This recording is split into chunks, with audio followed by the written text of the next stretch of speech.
الحمد لله وكفى وسلام على عباده الذين اصطفى أما بعد فأعوذ بالله من الشيطان الرجيم بسم الله الرحمن الرحيم أولئك الذين امتحن الله قلوبهم للتقوى لهم مغفرة وأجر عظيم. وقال النبي صلى الله عليه وسلم أصحابي كالنجوم بأيهم اقتديتم اهتديتم. ہے مثل ستاروں کے میری بزم کے ساتھی، ہے مثل ستاروں کے میری بزم کے ساتھی، اصحاب کے بارے میں یہ فرمایا نبی. نہایت قابل احترام مہمانان ذی وقار، مشفق و مربی حضرات اساتذہ کرام اور عزیز ساتھیوں، آج کے اس عظیم الشان سالانہ اختتامی و انعامی پروگرام میں ان اصحاب خیر کا تذکرہ ہوگا جن کے بارے میں اللہ جل جلالہ و عز نوالہ نے ارشاد فرمایا یہ وہ لوگ ہیں جن کے دلوں کو اللہ پاک نے تقوی کے لیے خالص کر دیا، ان کے لیے مغفرت کا اعلان اور اجر عظیم ہے. نیز سرور کائنات صلی اللہ علیہ وسلم نے پیاری زبان سے فرمایا میرے صحابہ ستاروں کے مانند ہے جس کے بے اقتدا کرو گے راستہ پا جاؤ. دوستو، خالق و مالک کا ایک دستور رہا ہے کہ انسانوں کی ہدایت کے لیے رسولوں کو بھیجتا رہا. چنانچہ حضرت آدم علیہ السلام کو بھیجا، حضرت نوح علیہ السلام کو بھیجا، حضرت موسیٰ علیہ السلام کو بھیجا، حضرت عیسیٰ علیہ السلام کو بھیجا.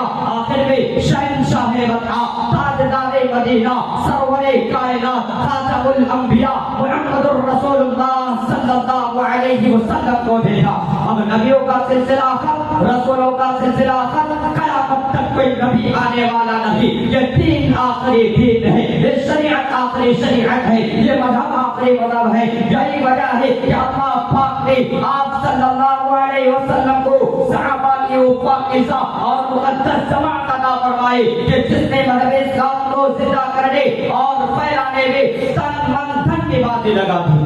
چنانچہ تاریخ شاہد ہے کہ ان سچے جانکاروں نے دین اسلام کے خاطر وہ قربانی پیش کی ہے جس کی نظیر پیش کرنے سے عالم انسانیت تیرا اور خالی ہے. یہی صحابہ ہے جنہوں نے حکم خداوندی اور پیغام محمدی کو عام کرنے کے لیے گردنیں کٹا دی، عورتوں کو بیوہ، بچوں کو یتیم کر دیا.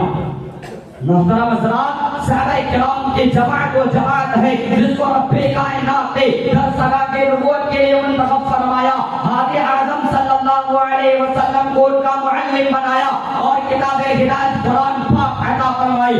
علام الغیوب نے خود ان کا امتحان لیا. صحابہ کا مقدس گروہ امتحان میں پورا اترا. خداوند قدوس نے انعام میں رضی اللہ عنہم ورضوا عنہ کا مصداق بنایا.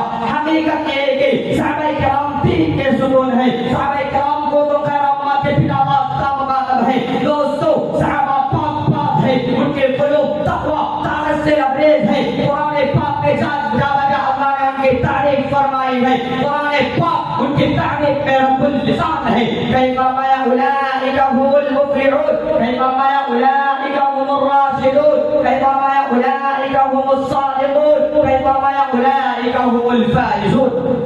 حدیث پاک میں رسول اکرم صلی اللہ علیہ وسلم نے فرمایا، بخاری شریف کی روایت ہے، اگر تم میں سے کوئی شخص پہاڑ کے برابر سونا خرچ کرے تو وہ صحابہ کرام کے پاؤں کے برابر بھی نہیں. اللہ اکبر. ملت اسلامیہ کے جیالو، صحابہ واجب الاحترام ہے، ان کا تذکرہ اچھائی کے ساتھ کرنا لازم اور ضروری ہے. یہ وہ صحابہ ہے جنہوں نے دین اسلام کے لیے زندگی وقف کر دی تھی. یہ وہ صحابہ ہے جنہوں نے آفتاب ہدایت سے بلا واسطہ نور حاصل کیا. یہ وہ صحابہ ہے جنہوں نے ہمیشہ دنیا پر آخرت کو ترجیح دی. یہ وہ صحابہ ہے جنہیں قوم خدا کا سرمایہ حاصل تھا. یہ وہ صحابہ ہے جنہوں نے نئی نویلی دلہن کو چھوڑ کر سرائے جہاد پر لبیک کہا. یہ وہ صحابہ ہے جن کے عرش کو فرشتوں نے غسل دیا. یہ وہ صحابہ ہے جو موت سے نہیں بلکہ موت ان سے ڈرتے تھے. یہ وہ صحابہ ہے جن کو سمندروں نے راستہ دیا. یہ وہ صحابہ ہے جن کو شیر نے سواری دی.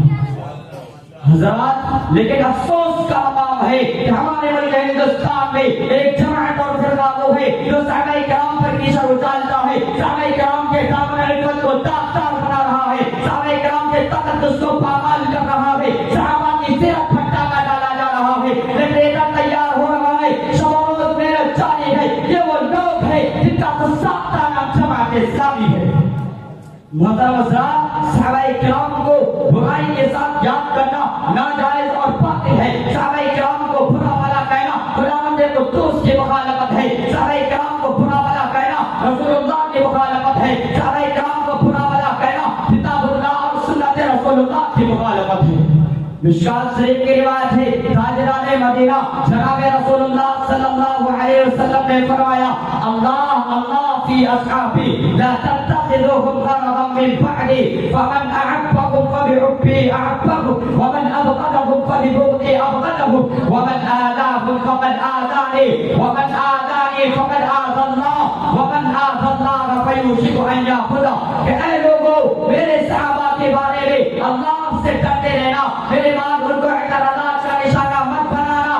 جو ان سے محبت کرے گا تو اس سے محبت کی بنا پر ان سے محبت کرے گا، اور جو ان سے دشمنی کرے گا تو اس سے دشمنی کی بنا پر ان سے دشمنی کرے گا، اور جو ان کو دکھ دے گا اس نے مجھ کو دکھ دیا، اور جس نے مجھ کو دکھ دیا بس اس نے اللہ کو ستایا، اور جس نے اللہ کو ستایا اللہ پاک اس کو عذاب میں گرفتار کرے گا۔ کیا یہ حدیث پاک برائی کرنے والوں کو نظر نہیں آتی؟ یاد رکھو، جو لوگ صحابہ کے تقدس کو اور دامن عفت کو تار تار کر رہے ہیں، وہ رسول پاک علیہ الصلوۃ والسلام سے کلہ بغاوت کر رہے ہیں۔ مسلم شریف کی روایت ہے، حضور صلی اللہ علیہ وسلم نے فرمایا، لا تسبوا احدا من اصحابی، میرے صحابہ کو برا بھلا مت کہو۔ آئیے حضرات، ہم سب مل کر اس بات کا عہد کریں کہ صحابہ کی تقدس کی حفاظت کریں گے اور تعلیم حیات اسلام کے پاس پانی کریں گے۔ دعا کیجئے کہ خالق ارض و سما پورے عالم کے مسلمانوں کو عقیدے کی سلامتی عطا فرمائے، اور اسلام دشمن طاقتوں اور باطل فرقوں کے رشتہ دبانیوں کا خاتمہ فرمائے، اور اللہ پاک ہم سبوں کو صحابہ کرام رضی اللہ عنہم و رضوا عنہم کا احترام نصیب فرمائے۔